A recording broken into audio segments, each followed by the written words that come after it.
धारा 1 के अधीन प्रकाशित उद्घोषणा पर लागू होते हैं।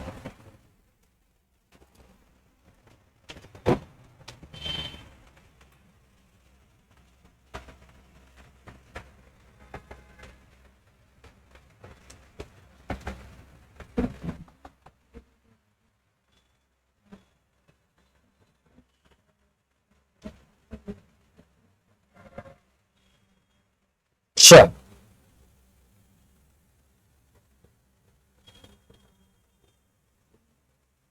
ये है, ठीक है ना। आ जाओ, क्या बोला, उद्घोषणा और कुर्की के बारे में बात करता है। ये आपका जो 84 जो सेक्शन है, ये बात करता है किसी भी व्यक्ति की प्रोक्लेमेशन के बारे में, मतलब आप किसी भी व्यक्ति को प्रोक्लेम्ड ऑफेंडर डिफाइन करोगे यहाँ पे, ठीक है। और एक सेक्शन और हमने पढ़ा था प्रोक्लेम्ड ऑफेंडर के बारे में, 35 का कौन सा है, डी वाला, ठीक है। एक और सेक्शन हमने पढ़ा था जो आपका है 40, नहीं शायद मेरे ख्याल से 43 हो गया, 41, 40, सेक्शन 40, प्राइवेट पर्सन जब अरेस्ट करता है तो प्रोक्लेम्ड ऑफेंडर के लिए करता है। ये भी एक चीज पढ़ी थी वहां पे भी। एक सेक्शन और पढ़ा था हमने 34 के 2 का 2, वहां पे भी प्रोक्लेम्ड ऑफेंडर में जो इंक्लूड है वो वाली चीज पढ़ी थी। अब एक और सेक्शन हम पढ़ रहे हैं, वो है 84 का 4, यहां पे भी हमें प्रोक्लेम्ड ऑफेंडर डिफाइन किया गया है, ठीक है ना। अब ये पूरे जगह, हर जगह proclaimed offender, proclaimed offender, proclaimed offender हर जगह दिया गया है, ठीक है ना। तो ये पूरा बता देना।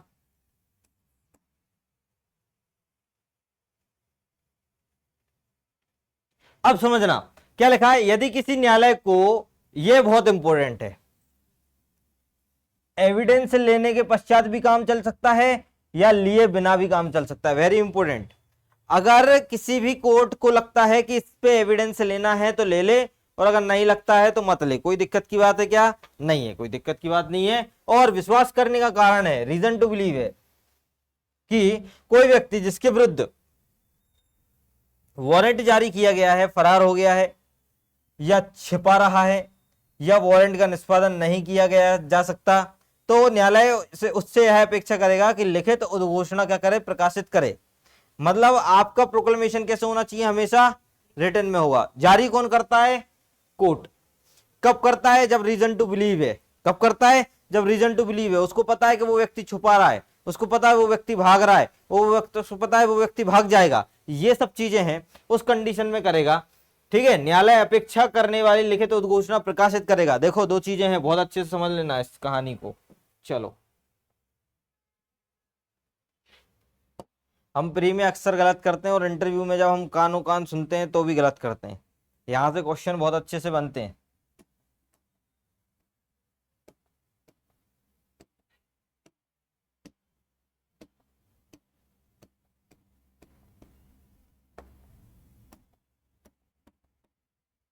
चलो भैया,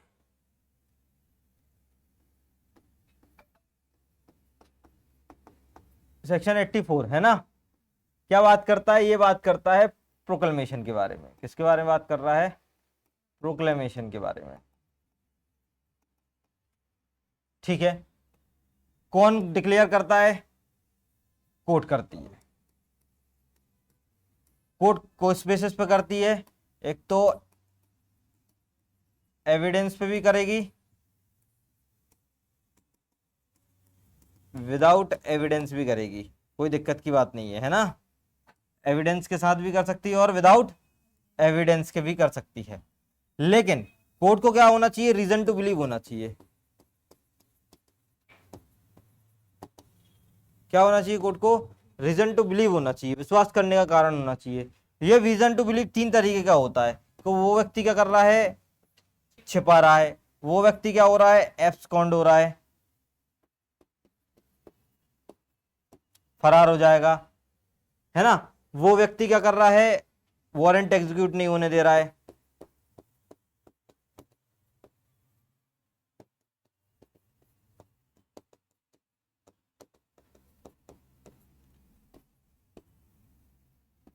ये 3 चीजें जो हैं, इन 3 चीजों के आधार पे कोर्ट को विश्वास हो जाता है। अब जब विश्वास होता है कोर्ट को, तो कोर्ट क्या करे, क्या अपेक्षा करती है, क्या रिक्वायर करती है उससे, कि लिखित उद्घोषणा प्रकाशित की जाए। मतलब अभी भी प्रोक्लेमेशन जारी नहीं हो रहा है, अभी सिर्फ पब्लिश हो रहा है। तो इन 3 चीजों पे कोर्ट को पब्लिश कराने की पावर हो जाती है। किसको भैया? कि पब्लिश कराए। क्या कराए? पब्लिश कराए। अब पब्लिश कराए तो पब्लिश लिखित उद्घोषणा तो न्यायालय उससे यह अपेक्षा कर सकेगा, करने वाली लिखित उद्घोषणा प्रकाशित कर सकेगा कि वह वृद्धनिष्ठ स्थान पे या वृद्धनिष्ठ समय पर उस उद्घोषणा की तारीख से कम 30 दिन के पश्चात का ना होगा। देखो आप बहुत अच्छे से समझ लेना इस कहानी को, बहुत बारीकी वाली चीज बोली है इसमें। उद्घोषणा पब्लिश कर सकेगा, कौन करेगा? कोर्ट। कब? जब न्यायालय को लगता है कि वो व्यक्ति छिपा रहा है, वो व्यक्ति नहीं मिल रहा है, वो व्यक्ति वारंट का एग्जीक्यूट नहीं होने दे रहा, तब उस कंडीशन में करेगा। लेकिन ये पब्लिकेशन वृद्धनिष्ठ स्थान पे वृद्धनिष्ठ समय पे, देखो अब अभी समझना, अभी क्या चला? अभी हमारा ये चला, कोर्ट लगा, कोर्ट को रीजन टू बिलीव हुआ, रीजन टू बिलीव हुआ। कितने तरीके से हुआ? 1 तरीके से, 2 तरीके से और 3 तरीके से रीजन टू बिलीव हुआ। उसके बाद जो प्रोक्लेमेशन है वो पब्लिश हुआ। अभी क्या हुआ? अकेला पब्लिश होने की अपेक्षा कर सकेगा। और उस प्रोक्लेमेशन को पब्लिशिंग में क्या लिखा जाएगा? ऑन डेट होगी, वृद्धनिष्ठ स्पेसिफिक टाइम दिया होगा, सब चीजें। जो उद्घोषणा के प्रकाशन की तारीख से, मतलब पब्लिकेशन डेट से 30 दिन के भीतर होगा। अच्छे से याद करना, प्रोक्लेमेशन की तारीख से नहीं, प्रोक्लेमेशन पब्लिकेशन की तारीख से कितना होगा? पब्लिश हुआ है अभी, क्या हुआ है अभी? पब्लिश। तो प्रोक्लेमेशन पब्लिश, उद्घोषणा के प्रकाशन की तारीख से 30 दिन के भीतर का होगा और उसे उपस्थित होना पड़ेगा। अब ये प्रीवियस क्वेश्चन आता है कि व्यक्ति को प्रोक्लेमेशन जारी होने के पश्चात कितने दिन के भीतर अपीयर होना पड़ेगा? तो कितने दिन के होना पड़ेगा? 30 दिन के भीतर होना पड़ेगा। तो ये 30 डेज अ वेरी इंपॉर्टेंट, ये आपकी अपीयर होने की तारीख है, अपीयरेंस दिनांक है। क्या है ये? आपकी अपीयरेंस की डेट है कि आपको 30 दिन के भीतर क्या होना भाई साहब? आपको उपस्थित होना है। समझ में आई?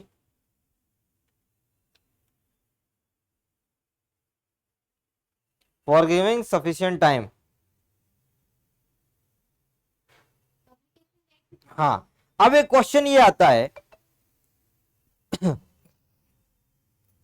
एक क्वेश्चन ये आता है कि आपका ये सेक्शन जो है 84, जो आपका सेक्शन जो है 84 कौन से एविडेंस के बारे में बात करता है? ये साक्षी जो हैं, प्रूफ, डिसप्रूफ, कंक्लूसिव प्रूफ, यही होते हैं एविडेंस जो होते हैं। बीएसए में हमने तो यही पढ़ा है, या तो वो एविडेंस जो एक फैक्ट प्रूफ हो जाए तो दूसरे को हम अपने आप प्रूफ माने, this is the conclusive proof, या तो जो पहले से प्रूफ है उस एविडेंस को लेने के बारे में बात कर रहा है, या तो ऐसे एविडेंस को लेने के बारे में बात कर रहा है या ना लेने के बारे में जो प्रूफ ही नहीं हो पा रहा है।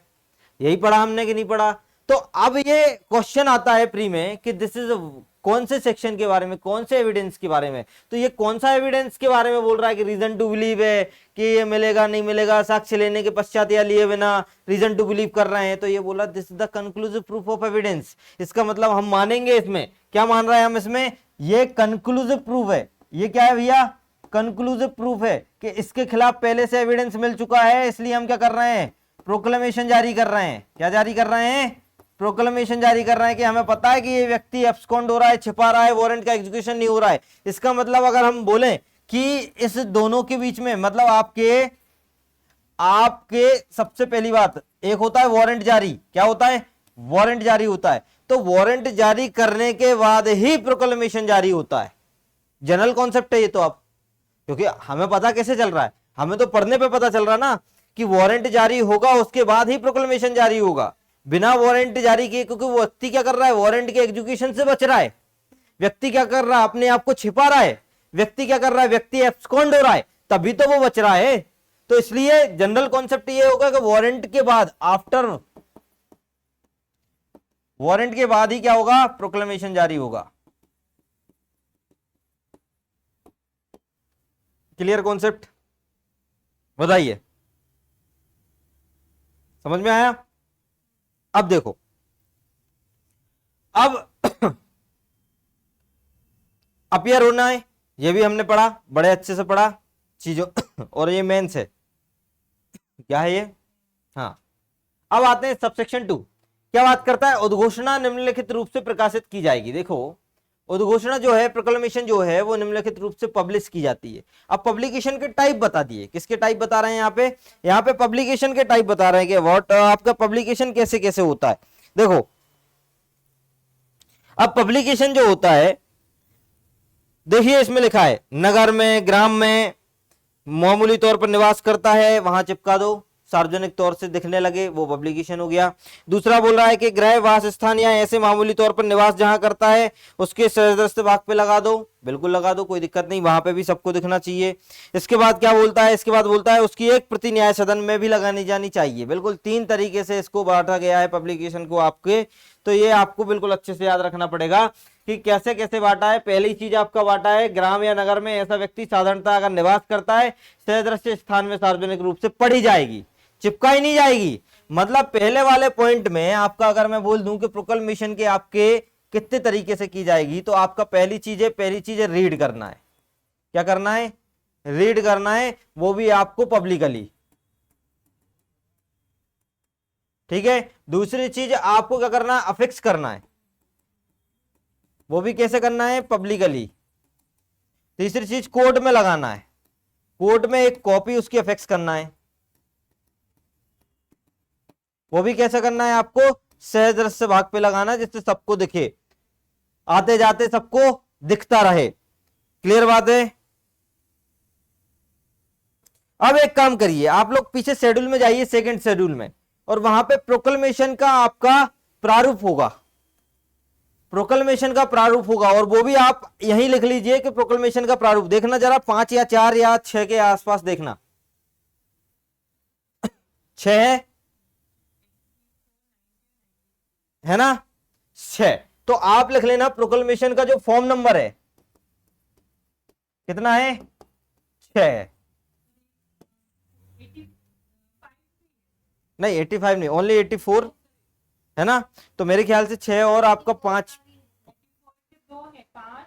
5 और 6 ना, हाँ 2 ही होने चाहिए बस, ठीक है ठीक है, 5-6 होंगे इसके, ठीक है। तो फॉर्म नंबर कितना है इसका, 5-6, तो ये बिल्कुल अच्छे से बारीकी से थोड़ा सा याद रखना इसका सेकंड शेड्यूल में, ठीक है। तो फॉर्म नंबर कितना है, 5 और 6 है इसका फॉर्म नंबर। अच्छा, एक क्वेश्चन आता है प्री में, बहुत अच्छे से इस चीज को बारीकी से ध्यान में रखना।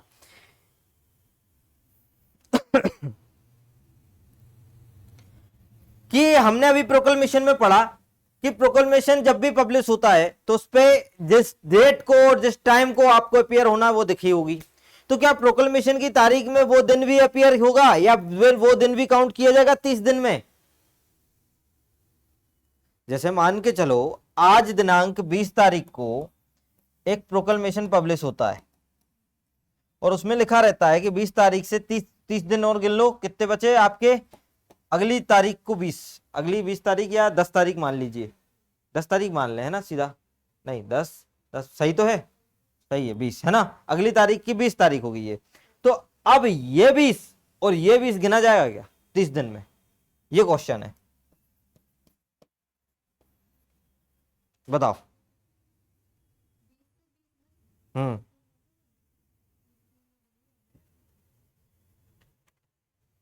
इसको पब्लिश किया ना, हाँ, पब्लिकेशन के रेट के गिने जाएंगे। ऊपर तो लिखा होता घोषणा के प्रकाशन की तारीख। देखो 2 तरीके की हैं, मैंने अभी आपको बताया, चीजें बताई। प्रोक्लेमेशन जारी होना, देखो अच्छे से पढ़ लेना, उसमें लिखा प्रोक्लेमेशन पब्लिश होने के 30 दिन के भीतर भीतर अपीयर होना है, जारी होने के नहीं।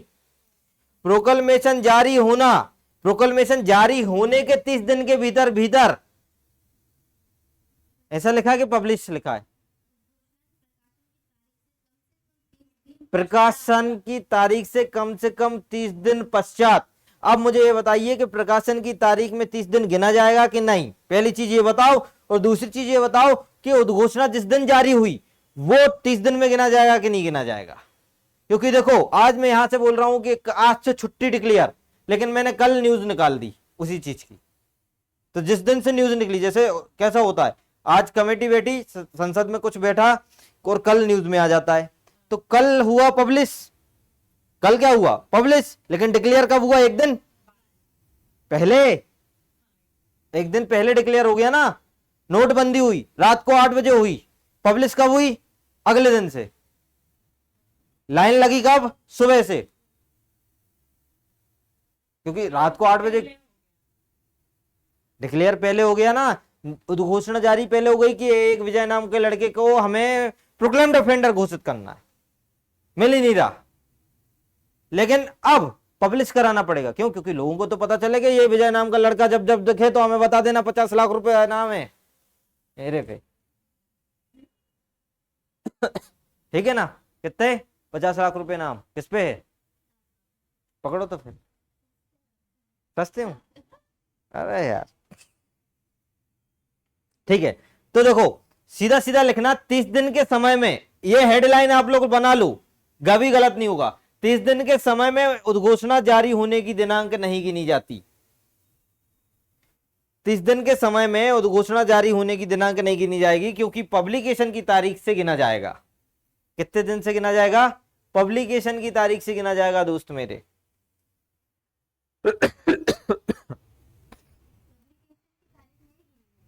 पब्लिकेशन की तारीख से गिना जाएगा, हाँ।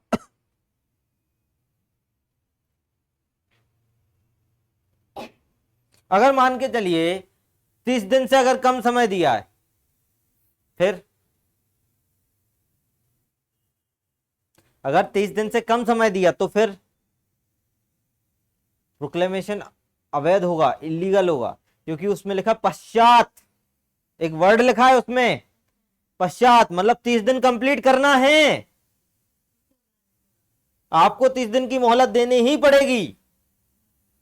समझ गए बात को। तो ये बहुत अच्छे से बारीकी से चीजों को पढ़ना, वहां पे पेपर में जब भी आता है प्री में, हम क्या जल्दबाजी में रहते हैं, एक वर्ड खेल करता है, एक शब्द, हम बहुत जल्दबाजी में रहते हैं। हम तो बोला अरे 30 दिन लिखा, 30 दिन, पता चलता है घर आके जब पढ़ते हो after, before, on time, present time, तो खत्म हो जाते हो, आपका आज का अस्तित्व तो उधर ही खत्म हो जाता है, एक नंबर का।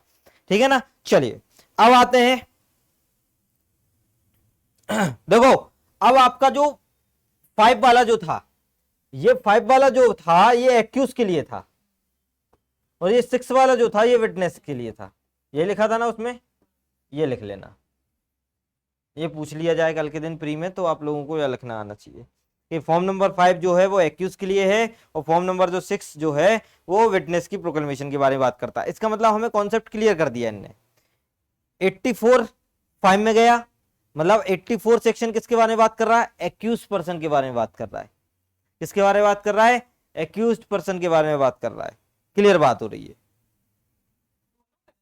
ठीक है। दोनों का लिखा था क्या उसमें, 5 और 6 में क्या लिखा था, हाँ नहीं, सेक्शन कौन सी लिखी थी, 84, दोनों में 84 है, तो बस तो फिर दोनों को है, फिर ये भी याद रखना।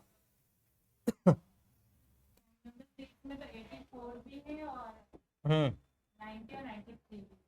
84 भी है ना, चलो ठीक है, डन। तो फिर मतलब विटनेसेस और एक्यूज दोनों के बारे में बात हो रही है। चलो अब आ जाइए, प्रोक्लेमेशन प्रकाशित कैसे होती है। तो मैंने बताया, एक तो हो गई रीड करके, पब्लिकेशन रीड कर लीजिए। दूसरा आपका बोला है कि आपका अफिक्स कर दीजिए सार्वजनिक स्थान पे, और तीसरा बोला कोर्ट में भी अफिक्स कर दीजिए, जहां पे आप पढ़ सकते हो, जहां पे आप क्या कर सकते हो भैया, आराम से पढ़ सकते हो। अब दूसरा वाला जो बोल रहा है, दूसरा वाला बोल रहा है दैनिक भास्कर में दे दो। दूसरा वाला क्या बोल रहा है कि न्यायालय को अगर ठीक लगता है तो एक प्रति उस स्थान पर परिचालित किसी भी दैनिक समाचार पत्र में प्रकाशित की जाएगी जैसे व्यक्ति साधारणतः निवास करता है। मान के चलो व्यक्ति भोपाल में रहता है, तो भोपाल के दैनिक भास्कर वाले उसमें लोकल न्यूज में पेपर में निकलवा दो, कोई दिक्कत की बात है क्या, नहीं है। ठीक है, तो इस तरीके से पब्लिकेशन हो जाती है। तो ये पब्लिकेशन के टाइप हो गए। देन इसके बाद आता है आपका सबसेक्शन 3। सबसेक्शन 3 बात करता है उद्घोषणा जारी करने वाले न्यायालय द्वारा लिखित कथन में उद्घोषणा वृद्धनिष्ठ दिन, स्पेसिफिक दिन, खंड 2 के वृद्धनिष्ठ रीति से प्रकाशित कर दी गई है तो इस बात का निश्चायक साक्ष्य होगा। देखो आ गया, ये क्या होगा, ये कंक्लूसिव प्रूफ है भैया कि आपका जिस दिन आपका पब्लिकेशन कराया तो ये माना जाएगा कि प्रोक्लेमेशन जारी हो गई उसी दिन से। ठीक है, ये कंक्लूसिव प्रूफ है, फिर हमें प्रूफ करने की आवश्यकता नहीं है कि तुमने डिक्लेयर पहले कर दिया था, जिस तारीख से पब्लिकेशन हुई उसी तारीख से 30 दिन काउंट होते हैं, कंक्लूसिव प्रूफ हो गया। ठीक है, इस धारा के अपेक्षाओं का अनुपालन कर दिया गया है और उद्घोषणा उस दिन प्रकाशित कर दी गई है। ये मान लिया जाएगा कि उद्घोषणा जिस तारीख को स्पेसिफिक थी उसी दिन को प्रकाशित कर दी गई है, ये माना है, इस पे कोई ऑब्जेक्शन नहीं है। This is the conclusive proof of evidence. ठीक है ना, चलिए इसके बाद सबसेक्शन 4 है।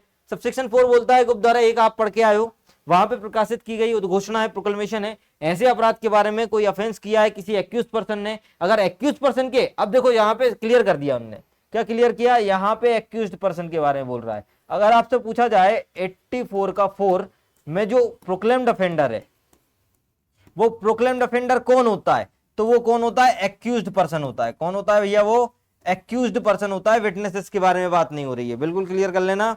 ठीक है, भले आपका सेक्शन वाले 84 पूरा बात करे, लेकिन 84 का जो 4 है वो ओनली एक्यूज्ड पर्सन के बारे में बात करता है, जो फॉर्म नंबर 5 में आपका दिया गया है। ठीक है ना, तो ये बोला भारतीय न्याय संहिता में। अब ये बोल रहा है कि एक्यूज्ड पर्सन को प्रोक्लेम्ड ऑफेंडर कब डिक्लेयर करते हैं, तो बोलता है कि हम तब डिक्लेयर करते हैं जब व्यक्ति एलआई वाला ऑफेंस करता है, जब व्यक्ति 10 वर्ष से प्लस वाला ऑफेंस करता है, या व्यक्ति डेथ सेंटेंस वाला ऑफेंस करता है, तब जाके हम उसको क्या करते हैं, प्रोक्लेम्ड ऑफेंडर डिक्लेयर कर देते हैं उस एक्यूज्ड पर्सन को। उस एक्यूज पर्सन को तब जाके हम प्रोक्लेम्ड ऑफेंडर डिक्लेयर कर देते हैं।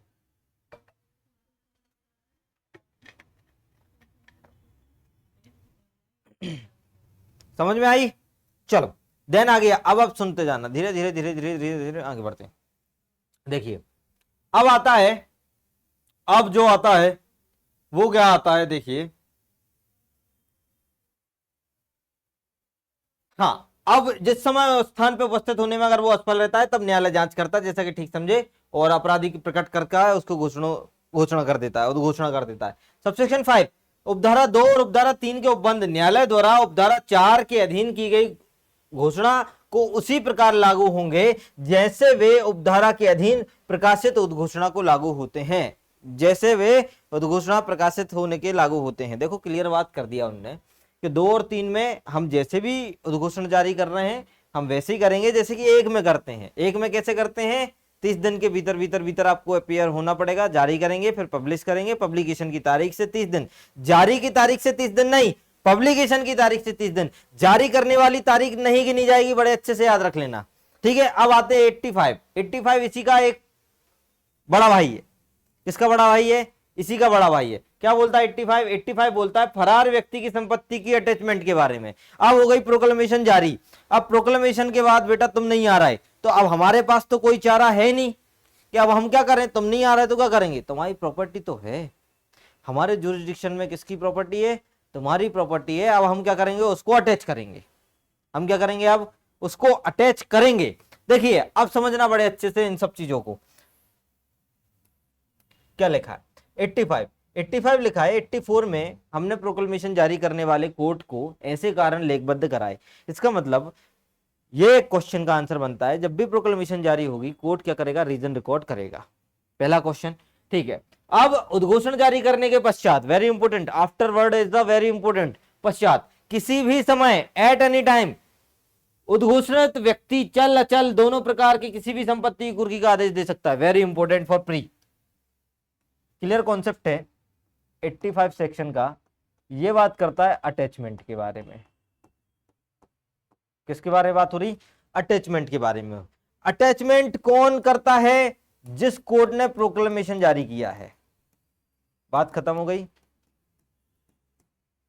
प्रोक्लेमेशन जिस कोर्ट ने जारी किया है वही व्यक्ति का, वही कोर्ट क्या करता है, अटैच करता है।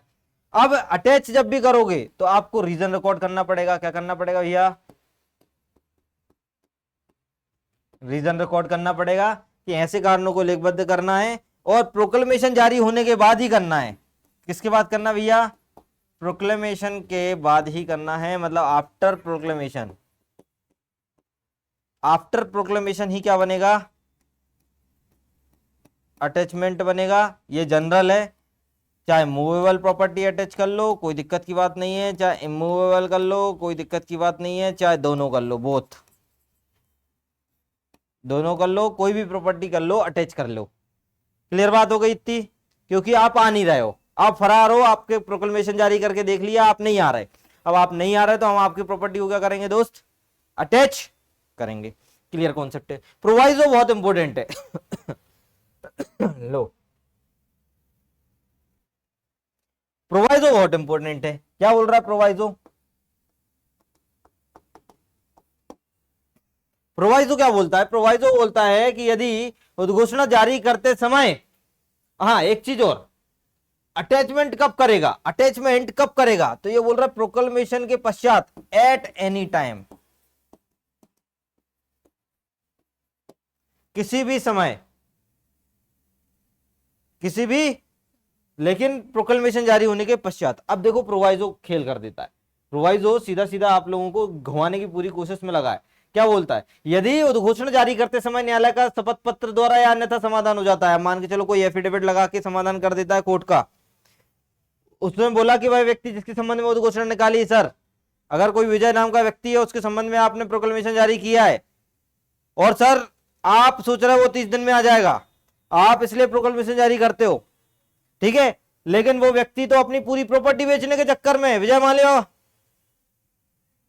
कौन हो गया वो, विजय माल्या, भाग जाएगा, ठीक है ना, और या उसका बयान करने, डिस्पोजिशन करने के चक्कर में, या तो उसको हटाने के चक्कर में उस न्यायालय की जुरिडिक्शन से कि उसको पावर खत्म हो जाए, ठीक है, तो कोर्ट बोलता है अच्छा ऐसी बात है, एफिडेविट पे समाधान हो गया कोर्ट का, ऐसी बात है, तो ये बोल रहा है जिस दिन मैं प्रोक्लेमेशन जारी करूंगा उसके साथ ही साथ अटैचमेंट भी कर लूंगा। अब क्वेश्चन आता है प्री में कि प्रोक्लेमेशन अटैचमेंट कब होता है, दोनों ऑप्शन रहते हैं, साथ साथ या पश्चात, प्रोक्लेमेशन के पश्चात या तो प्रोक्लेमेशन के साथ साथ। अब प्रोक्लेमेशन के साथ साथ दो ही कंडीशन में है, या तो वो अपनी प्रॉपर्टी का डिस्पोजिशन कर रहा है, भागने की कोशिश कर रहा है, बेचने की कोशिश कर रहा है, तब जाके साथ साथ कर देंगे, इसी कंडीशन में साथ साथ होगा, नहीं तो अदरवाइज हमेशा प्रोक्लेमेशन के बाद ही क्या होता है, अटैचमेंट होता है। क्लियर बात है, ठीक है ना, तो ये कंडीशन है। प्रोवाइजो बोलता है कि प्रोक्लेमेशन के साथ साथ अटैचमेंट होता है, किस कंडीशन में, तीन कंडीशन में। पहला वो डिस्पोजिशन कर रहा है प्रॉपर्टी का, दूसरा वो रिमूव कर रहा है प्रॉपर्टी को उस जुरिडिक्शन से, और सेल कर रहा है, बेचने वाला है, ठीक है ना, तो इस कंडीशन में प्रोक्लेमेशन के साथ साथ क्या चला जाएगा, आपका अटैचमेंट चला जाएगा इस कंडीशन में, नहीं तो अदरवाइज प्रोक्लेमेशन के बाद ही क्या होगा, अटैचमेंट होगा। ये वाली बात बहुत अच्छे से याद रखना, और वो भी किसी भी टाइम पे, जरूरी नहीं है, एक टाइम पीरियड नहीं दिया है, किसी भी टाइम पे, 30 दिन के एक दिन बाद भी हो जाएगा, कोई दिक्कत की बात नहीं है, समझ रहे, ठीक है ना। चलो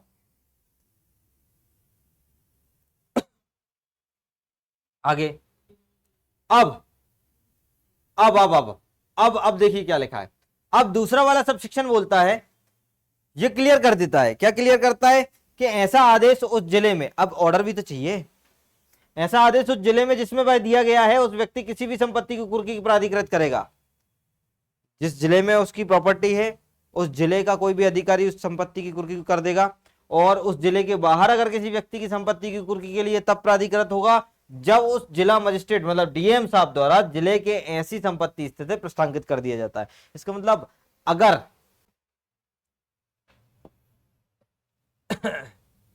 कोर्ट है, देखो क्या हुआ, ये कोर्ट है, ये इंदौर कोर्ट है मान के चलिए, अब प्रॉपर्टी कहाँ है, ये प्रॉपर्टी इंदौर की है, अब इनको क्या करना, अटैच करना है। अटैचमेंट कौन कर रहा है यहाँ पे, कोर्ट ही तो कर रहा है, कौन कर रहा है, न्यायालय कर रहा है, प्रोक्लेमेशन के बाद ही कर रहा है, तो ये कब करेगा? जब इसकी जुरिडिक्शन में आएगी प्रॉपर्टी। जुरिडिक्शन में है तो कोर्ट कर देगा, जुरिडिक्शन में है तो उस जिले में कौन करता है आदेश? कोर्ट कर देगा, और कोर्ट उसकी प्रॉपर्टी को कुर्क कर लेगा, अटैच कर लेगा। लेकिन अगर आउटसाइड जुरिडिक्शन है, अब मान के चलो इंदौर से बाहर भोपाल में करना है अटैच, अब क्या करोगे? तो अब बोल रहा है कि भोपाल के एक काम करो, डीएम साहब को अनुमति लो, वहां से परमिशन लोगे, वहां से वो एंडोर्स करेंगे। एंडोर्स मतलब क्या होता है? साइन वगैरह करके पावर ऑफ अटॉर्नी वहां के किसी लोकल कोर्ट को पावर हो जाएगी और वो अटैचमेंट का ऑर्डर दे देंगे। समझ गए बात को? समझे? ऑर्डर किसका है? इंदौर कोर्ट का। इंडोर्स कौन करता है? सेम प्रोसीजर, अभी वारंट में पढ़ के आए थे, इंडोर्स करेंगे और फिर ये सब चीजें, तो यही वाली चीजें इंडोर्स करेंगे डीएम, और डीएम जब इंडोर्स करेगा तो जिसके जिले में ऐसी प्रॉपर्टी स्टे हुए उसके द्वारा प्रस्तावित की जाएगी, और कुर्की करने के लिए प्राधिकृत करेगा। जिले के बाहर संपत्ति की कुर्की करने के लिए प्राधिकृत तभी करेगा जब डीएम इंडोर्स कर दे उसके ऑर्डर पे। डीएम थप्पा लगा दे तो इंदौर वाली कोर्ट को भी पावर है कि वो भोपाल में की प्रॉपर्टी भी अटैच कर सकता है। क्लियर बात हो गई? अब बिल्कुल क्लियर है। तीसरा वाला सबसेक्शन क्या बात करता है? देखिए तीसरा वाला सबसेक्शन के बात करते हैं।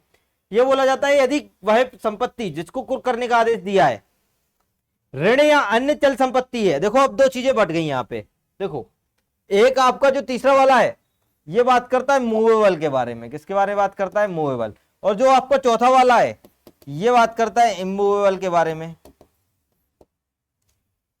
ये मोड ऑफ अटैचमेंट है। अगर आपने सीपीसी की सेक्शन 60 अच्छे से पढ़ी होगी तो मोड ऑफ अटैचमेंट में थोड़ा थोड़ा आपको ब्लर करेगा। जैसे कि देखो क्या लिखा है, आदेश देगा कुर्क करने का अगर उस संपत्ति पे कोई ऋण चल रहा है और उस संपत्ति कोई मूवेबल प्रॉपर्टी है तो क्या करोगे? कुर्क कैसे करोगे? अभिग्रहण कर लोगे, अपने आप अपने पास जब्त कर लोगे। दूसरा, उस पर एक रिसीवर अपॉइंट कर दोगे क्योंकि ऋण चल रहा है। आप अगर अपने पास ले लेते हो तो भैया वो जो ऋण है उस प्रॉपर्टी पे वो उसको कैसे चुकाओगे? खुद चुकाओगे क्या?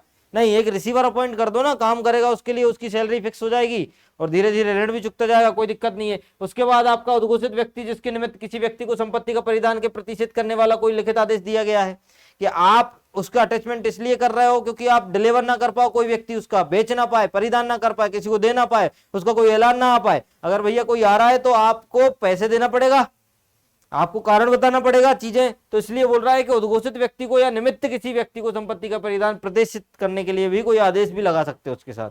तो अटैचमेंट ऐसी भी हो सकती है। कैसे अटैचमेंट हो सकती है? अटैचमेंट आप जब्त करके अटैचमेंट कर सकते हो। कैसे अटैचमेंट कर सकते हो? किसी रिसीवर को अपॉइंट करके अटैचमेंट कर सकते हो। कैसे अटैच कर सकते हो कि किसी व्यक्ति को डिलीवर ना हो पाए ऐसा कोई ऑर्डर, 1% ऑर्डर लगा के आप कर सकते हो, अटैच कर सकते हो। तो ये अटैचमेंट के टाइप होगा। ठीक है, तो अब ये बोल रहा है जैसा कि न्यायालय को ठीक समझे ऊपर में से किसी भी रीति से वो अटैचमेंट कर सकता है। तो अगर अटैचमेंट पूछा जाए किस तरीके से होगा तो मूवेबल और ऋण वाली प्रॉपर्टी का अटैचमेंट 3 तरीके से हो जाएगा।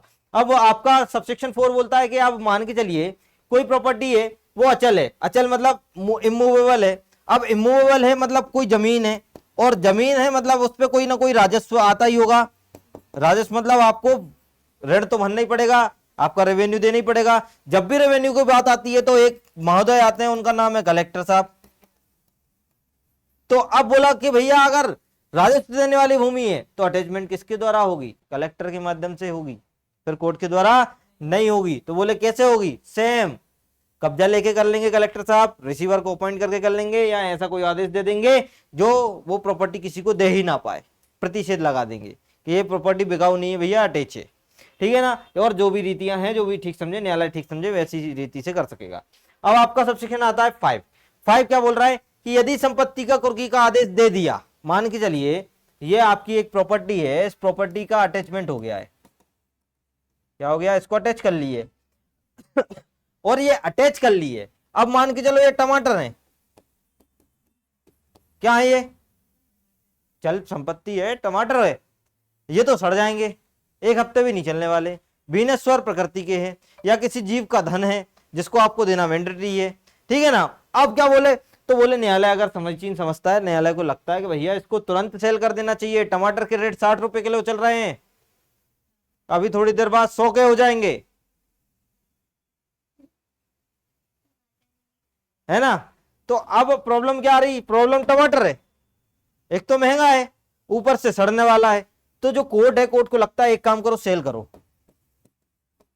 क्या करो अब सेल करो, तो सेल करने का आदेश दे देगा। और सेल विक्रय के आगम, आगम मतलब क्या होता है, आपका ईस्टेट होता है, जो भी आपका जो विक्रय करने के बाद आपको जो मिलता है वो होता है। जैसे अभी सेक्शन जब हम आगे पढ़ेंगे तो कुछ सेक्शन, जैसे 111 सेक्शन है आपके बीएनएसएस में, उसमें बताया गया है पहचान कैसे होती है, आगम कैसे, आपकी संपत्ति के आगम क्या कहलाते हैं, डिफाइन किया गया 5 तरीके के, ABCDE, है ना। उसमें बताया पहचानना क्या होता है, उसमें बताया कि व्यतिकारी वचन क्या होता है, सब चीज संविदात्मक व्यति, हाँ ये आपका ये पूरा उसमें बताया गया है, तो ये थोड़ा सा आपको वहां पे भी मिलेगा।